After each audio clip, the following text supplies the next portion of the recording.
we've seen Cambodia's rise through the ranks and now finding themselves once again in this grand final against the tournament favorite. Early invade already. Look at the pressure. Whoa. First blood. Tagami's going to be taken down. What's going on around the purple buff? Purple buff not taken. That'll definitely delay a whole lot of this early game farm for Tagami. Julian already taking the orange buff, and it'll be Tagami starting on the purple buff because of that. Despite the fact that they already used Revitalize, that's 2 flickers too. Burnt out. That was a 2v3. A whole lot. I mean, wow. Talking about value for Indonesia to start things off. Yeah, that was Fumi Echo. You know, she's playing this Khalid here that, you know, for the longest time, a lot of people have seen it in the Roam, they've seen it in XP, but that is a ton of value, especially the fact that Fumi Echo gets that early kill, so she's going to have a minor advantage. And you can see this. They're still paying attention on this side of the jungle of Cambodia. Just kind of showing face, want to put pressure.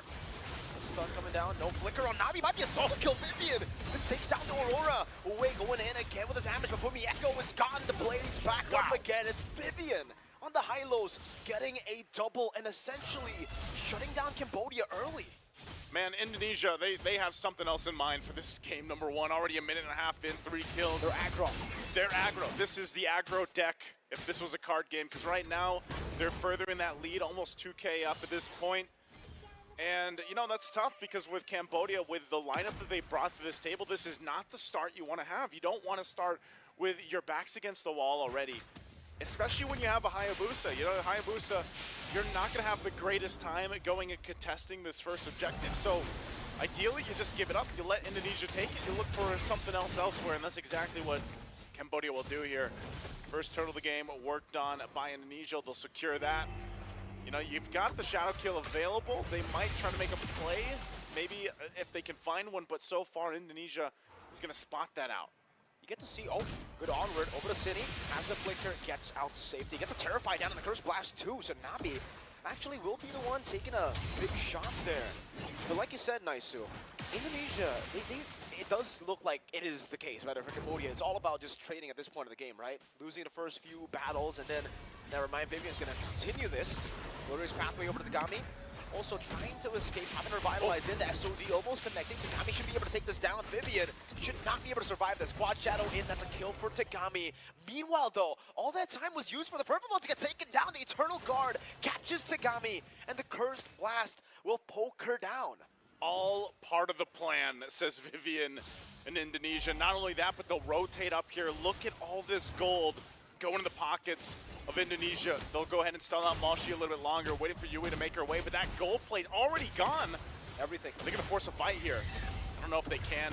Cambodia, I mean, even with the ability to go ahead and take down Vivian earlier on, they still find themselves at a deficit, you know, 2,000 gold to work against. And Tagami, if she loses her buffs like that, that's going to be tough. That's annoying, though. The fact that Vivol took the purple buff, but she didn't clear it out fully, right? So Tagami will have to do it. Now it's going to be kind of delayed from spawning back in the game. Really good stuff from Indonesia, man. On the Julian, 2 levels ahead already. Because of the first blood, delaying the purple buff take, and then earlier, buying time for Vivol to steal it away. This is going to be a big problem coming into the later stage of the game. Cine, waiting in the bush. See, Terrify Sun, Eternal Guard, and wow, combo with the chain too, and City just takes that kill away with the Eternal Guard swinging the sword. She even popped the Revitalize, man. Like, there was, even with the Revitalize and as a tankier hero, she just got blasted. And now Indonesia will continue to take more here on the bottom side, even more gold once again. They start up the objective right now, full control. I'm not sure if Malshi can really do much. He's looking to call the team, trying to keep this turret up. Yui jumps in, but ultimately nothing. And that's another turtle objective for Indonesia. We have to start talking about where can Cambodia turn this around? What can they do? They're 3.5 thousand behind already, under the 5-minute mark. What are they waiting for? Where do they find? Oh, Yui Fendi. Oh, baiting out the Purify too. Yeah, Cindy didn't have the Eternal Guard there, so there was no kill threat, but the fact that she just appeared out of nowhere there. Yeah, a little 1-2. You know, that's all she needed. Made it as though she had to just kind of force out the Purify there. But yeah, I don't know, man.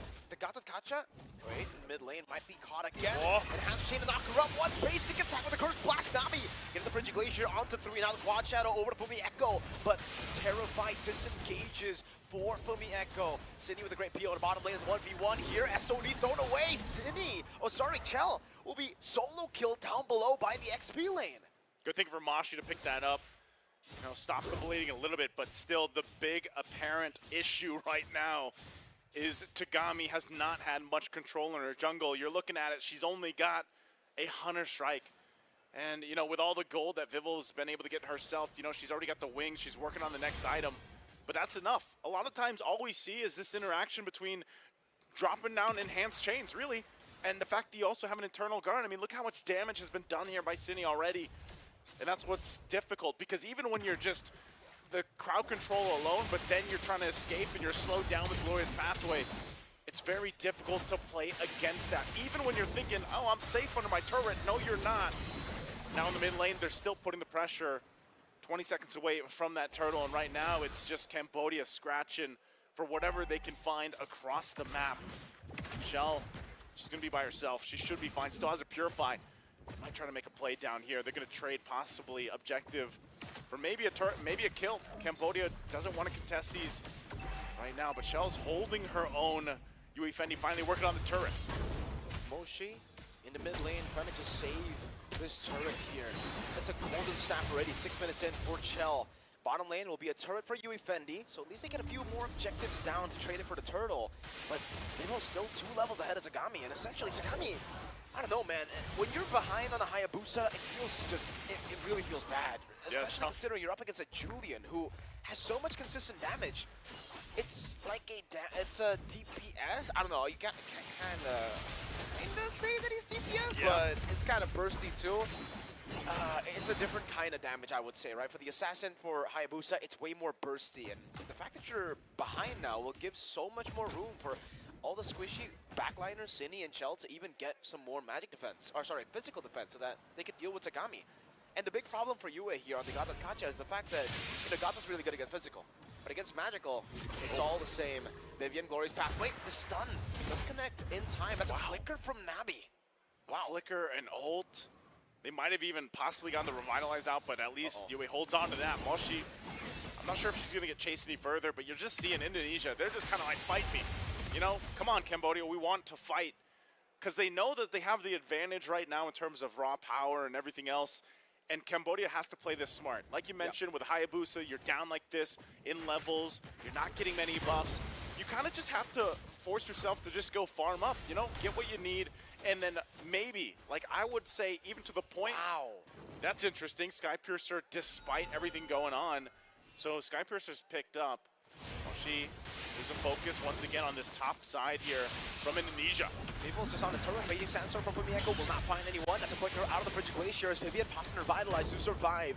SOD all the way from the bottom lane. Moshi doesn't want to go in, gets caught by Eternal Guard in the back line. It's going to be a lot of damage. Plays on the Nabi somehow. The passive already used up. Yue in the midst of it all now just bursts it down. Vivian claims the kill. Now it's Vivo who walks up forward with the sword. Now the chain to knock Iesf up, baiting the Purify, and now it's a chase from Mieko with the blade, and that's City predicting the slide tackle to get the killing spree. Right on top. They'll get the turret. Tagami was trying to get the buff. I'm not sure if she actually managed to give it, but right now it's the tier 2 falling. Indonesia, massive lead. They can take nearly everything they want. The shield is going to pop in the mid lane, and that Lord is ready for the taking. And at this point, Cambodia, like I said, they won't be able to do anything at this time with this Lord. They have to get ready for the defense. I'm not sure even Iesf, you know, if the damage is where she needs it to be. Her and Tagami both really lacking in that department. So if a forced fight happens from Indonesia with this first Lord push, it's going to be really crucial that they somehow maintain that defensive formation and maybe even just rely on Nabi to drop down a proper Frigid Glacier to allow them to buy time. Because really, you can't even send anyone to just kind of split push. You know, you can't send Iesf by herself in the top lane to push that out. You kind of just need everyone to help defend this. As now Indonesia will go ahead and knock down that bottom tier 2. Vivian getting a little more tanky. Picks up a Radiant Armor. This is very difficult. Cambodia lacking damage, now faced against a defensive lineup. Already locked in a front lineup from Indonesia. Lord's going to make its way down the mid. Tagami goes in. Yeah, we can see the Revitalize already. Chell, I don't know if she has defensive items. No, she doesn't. Only the Warrior Boots. it's enough just because of how behind Tagami is. Eternal Guard placed down and going and trying to zone them away now. Moshi gonna be terrified. Popping the Primal Raptors ready. Yui Fendi going for the shots. And Frigid Glacier committed down as well. Turret still intact. Tagami in the back line, not able to get the Raging Sandstorm there for Echo to catch Tagami. But there was also no shadow kill from Tagami, so no kill threat. The Cannon Minion is desperately trying to get that turret down, and it's so low. But Indonesia will have to be happy with just that push in. So they keep it together. They maintain that mid turret. Surprisingly so. Wings now picked up here by Nabi. Divine Glaive. Divine Glaive though by Vivel. This is very terrifying if Cambodia gets caught into enhanced chains or any kind of setup. And so, you know, they're just fighting for the boss. Oh, with the Terrify too, with the Curse Blast City! Gets a kill from out of nowhere. Echo walking up, SOD barely hitting there. The passive down, the Curse Blast connecting earlier. City again gets the Terrify.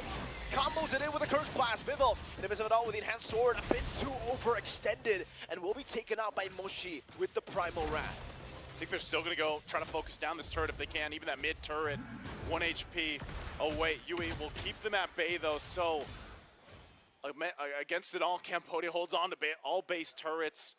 But you're seeing this, man. The damage charts are insanity for Cini.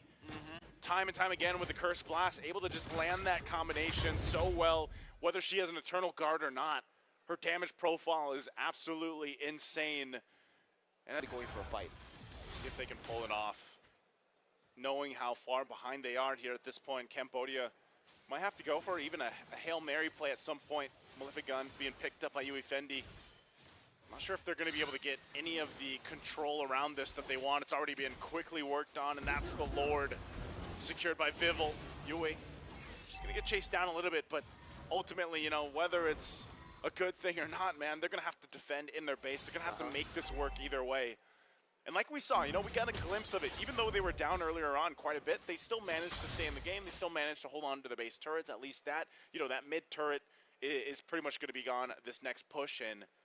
But still, Cambodia, we've seen them do pretty amazing things. You know, even the previous series and matches that they've had, maybe this is an opportunity for them to go ahead and do it again, depending on how they approach this fight. And even Indonesia, you know, we've seen them make a little bit of some oversteps in the previous matches, but I think this one, it's just, they have such a big lead. They have such a good composition that that window of messing things up is so small right now. So Indonesia gets ready. Knock on the doors, Eternal Guard drop down. Oh, the glorious pathway too. Trying to bait out the resources in the bottom lane so that the Lord can just charge in for free.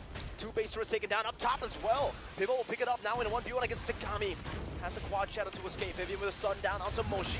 Raging Sandstorm flanker into the back, finding Nabi. The Frigid Glacier connects to the AOG, will be able to punish Echo. That's Vivian falling too, and look at the damage! Tagami with the Sky Piercer. Chell has the Wind of Nature, is able to survive. The big gamble for Tagami paid off. What just happened? Yeah, they lost all their base turrets, but 4 members of Indonesia go down. Talk about a defense and a turn of events for Cambodia. They got to play this right, though, because even with that, the members of Indonesia are going to be back up. They're going to be able to adjust, but Cambodia has to get what they can. They cleared out the lanes. They should be able to get some turrets to work with, but this puts them in a position, in a much better position for the next Lord a minute away. And that is a huge momentum and morale boost for their favor. They will be able to get quite a few items. I mean, once that team fight happened, you saw all those items being picked up for Cambodia. So, hey, you know what? Even if they struggled the past 13 minutes of this game, they stay in the game, they stay composed, and they made something work. Yui, she's going to go ahead and show a face here. They're still 40 seconds away. The problem with this, even though that they had that massive defense, they still can't just send someone to push in the lane, right? They're initially stuck by playing together. Because even if Tagami goes and she tries to push one of the side lanes a little bit, Shell's going to show up, or she's going to be forced to go ahead and try to run away. And there's just so much initiation coming out from Indonesia where they can cut her off. And obviously, they don't want that to happen. Tagami? Tagami with the quad shadow back again. Chell pops in with the nature in time. Tagami's even caught in the Eternal Guard too. But Chell got the solo. Moshi now in a bad spot. Will be able to dish out some damage together with the Frigid Glacier, but that is too big resources. No Primal Wrath, no Frigid Glacier. The terrifying Moshi's immortality has been popped, and that was also Nabi taken down by Bibble. 3-for-1 trade. Man, that's a massive trade for Indonesia.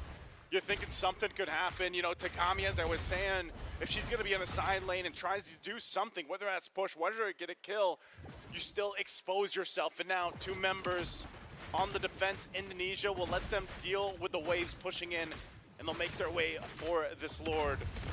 So still, Cambodia will be in the game. They'll be full force on the defense.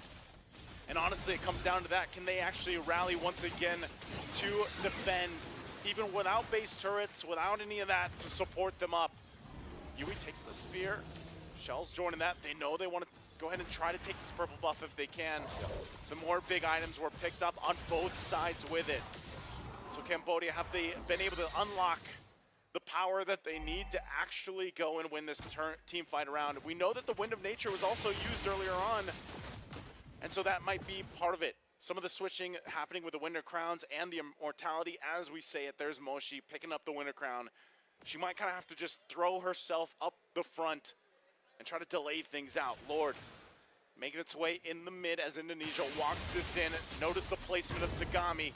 How do they approach this defense? The waves are pushing in. They just have to save their resources for a moment to go for those big Frigid Glaciers, big Earth Shatter. So far, Primal Wrath used up. They've on a miss of it all. Raging Sandstorm connecting on the 2, but it's purified out of. Now the AOG locking them down. The Frigid Glacier 2. It's going to be Fumi Echo falling. City trying to go for the base right now as Moshi is still able to survive with a flicker as well. Winter Crown used up. Moshi with the onward, finding it onto City. It's a trade in the end. Tagami and Nabi now versus Bibble, Vivian and Chell. Bibble with the sword, Chell with the blink forward.